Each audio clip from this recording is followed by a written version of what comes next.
आज अपने मरीजों को, अपने दर्शकों को, अपने जानने वालों को, अपने परिचितों को मैं डॉक्टर आर.के. ओझा स्क्विंट के बारे में या आँखों के तिरछेपन के बारे में अपने अनुभवों को साझा करना चाहता हूँ।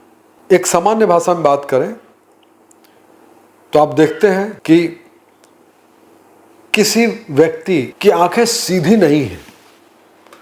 वो जब सीधा देखता है तो एक आंख उसकी बाहर चली जाती है, या एक आंख अंदर चली जाती है, या एक आंख ऊपर चली जाती है, या नीचे चली जाती है। तो जो सामान्यतया होता है कि जब कोई आदमी हमसे बात करता है, हम उससे बात करते हैं, तो उसकी दोनों आंखें हमारी तरफ देखती हैं, सीधी देखती हैं। जैसे हम उसकी तरफ देखते हैं वैसे वो भी हमारी तरफ देखता है, और दोनों आंखें सीधी दिखाई पड़ती। अगर वो सीधा नहीं दिखता है तो उसको भेंगापन, तिरछापन या स्क्विंट बोलते हैं। ये बहुत जमाने से ये समस्या है। हम सभी अपने जीवन में कभी न कभी ऐसे लोगों के सामने आते हैं जहां हमें दिखता है भाई इनकी आंख तिरछी है। तो ये आज मैं इस बात को आपको बताना चाहता हूं कि जो तिरछापन है, अगर 1000 बच्चे पैदा होते हैं या 10,000 बच्चे पैदा होते हैं, उसमें से अगर एक बच्चे की आंख तिरछी है तो सबसे पहली चीज तो आप ये समझ लीजिए कि तिरछेपन का इलाज सुरक्षित तरीके से संभव है। जैसे मोतियाबिंद का ऑपरेशन है, उसका जो रिजल्ट है, उसका रिजल्ट 99.99% आता है अच्छे सेंटर में, अच्छे अस्पतालों में, अच्छे नेत्र चिकित्सक के हाथों में। उसी तरह से स्क्विंट के ऑपरेशन में भी अगर डॉक्टर की एक्सपर्टाइज है, आँख के अस्पताल में उस तरह की सुविधाएं हैं, तो स्क्विंट का रिजल्ट भी 95% से ऊपर आता है। स्क्विंट के ऑपरेशन में एक बहुत ही महत्वपूर्ण बात बताता हूं आप लोगों को। बहुत ही मार्के की बात है ये। वो मार्के की बात ये है कि स्क्विंट के ऑपरेशन में, आंखों के तिरछापन, भेंगेपन के ऑपरेशन में, तिरछेपन के ऑपरेशन में आपकी आंख के रोशनी से कोई लेना देना नहीं है। आंख के तिरछेपन के ऑपरेशन में मरीज की आंखों की रोशनी जैसे ऑपरेशन के पहले है वैसे ही ऑपरेशन के बाद भी रहेगी। उसका ऑपरेशन के तत्काल बाद रोशनी से कोई लेना देना उसका नहीं है, क्योंकि जो आंख के तिरछेपन का ऑपरेशन है वो आंखों को चारों तरफ घुमाने वाली जो रस्सियां हैं हमारी आंख में, उन रस्सियों को टाइट करना और लूज करने का ऑपरेशन है। अगर किसी की आंख, उदाहरण स्वरूप किसी की आंख अगर बाहर जा रही है, जब वो आदमी सामने देख रहा है और एक आंख उसकी बाहर चली गई, तो जो रस्सी बाहर खींच रही है वो रस्सी को थोड़ा कमजोर करना होगा, क्योंकि वो रस्सी ज्यादा खींच रही है, तो उस रस्सी को थोड़ा कमजोर कर देंगे। अगर उससे काम नहीं चलता है तो जो रस्सी इधर खींचती है आंख को, उसको थोड़ा मजबूत कर देंगे। तो आंख तिरछापन इधर है तो जो इधर खींचने वाली रस्सी उसको आपने कमजोर कर दिया, थोड़ी सी आंख सीधी हो गई।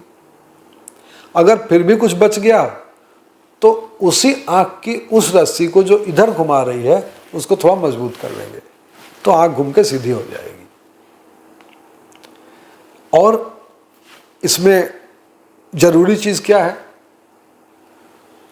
अगर आंखों का तिरछापन बारी बारी से है, कभी ये आंख तिरछी होती है, कभी ये भी तिरछी हो जाती है और ये सीधी हो जाती है, फिर कभी ये तिरछी हो जाती है और ये सीधी हो जाती है।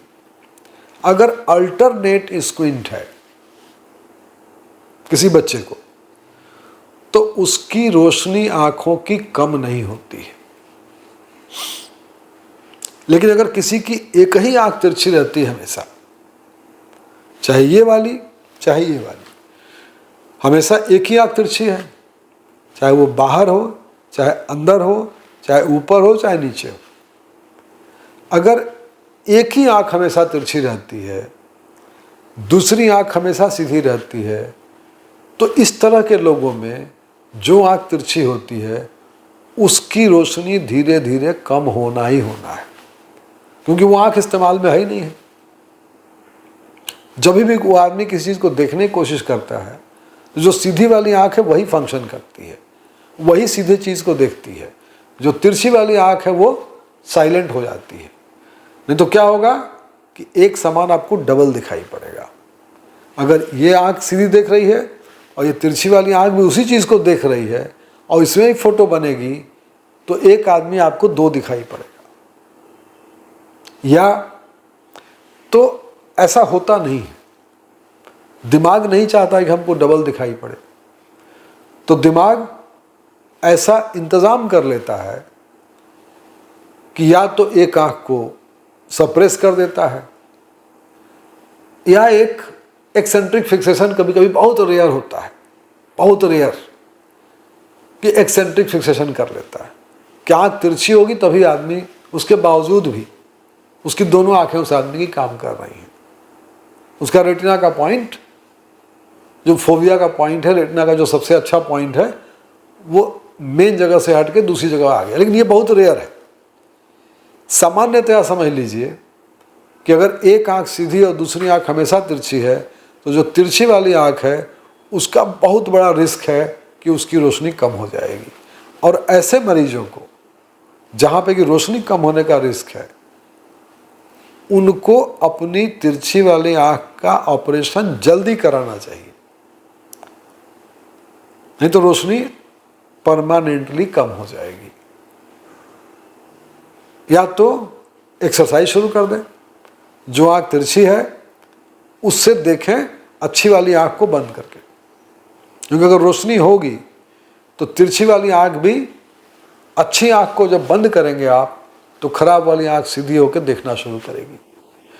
तो मेन चीज़ क्या है, सबसे मेन चीज़ क्या है कि तिरछेपन का इलाज है ऑपरेशन से चाहे चश्मे से। कुछ लोगों का चश्मे से ठीक हो जाता है, कुछ लोगों का ऑपरेशन से ठीक होता है, कुछ लोगों को दोनों करना पड़ता है। ये आपके डॉक्टर बता देंगे कि भाई आपका तिरछापन चश्मे से। अच्छा, इसमें भी एक ज़रूरी बात है कि जो चश्मे से ठीक होने वाला तिरछापन है वो ज़्यादातर आँख के अंदर जाने वाला तिरछापन होता है। आँख के बाहर जाने वाला तिरछापन जो है सामान्यतया ऑपरेशन से ही ठीक होता है। मेन चीज़ यही है कि तिरछेपन को ऑपरेशन करके सीधा किया जा सकता है, और कुछ मरीजों को केवल चश्मे से भी ठीक किया जा सकता है। ये डॉक्टर बता देंगे कि किसका चश्मे से ठीक हो सकता है और किस में ऑपरेशन करना ज़रूरी है। दूसरी चीज़ जो मैंने बताया आपको कि तिरछेपन के ऑपरेशन में बिल्कुल मत डरिए, इसमें रोशनी कम नहीं होने जा रही है। इसमें आपके आँख का जो कैमरा है, जो कैमरा सिस्टम है, उससे तिरछेपन के ऑपरेशन से कोई मतलब नहीं है। तीसरी चीज़ कि अगर एक ही आँख बराबर तिरछी है तो उस मरीज़ का ऑपरेशन जल्दी कराना ज़रूरी है, क्योंकि उसमें आप लेट करेंगे तो जो आँख तिरछी है उसकी रोशनी हमेशा के लिए कम हो जाएगी और बाद में उसको बढ़ाना मुश्किल होगा। तो ये हमने बताया आपको तिरछेपन के बारे में।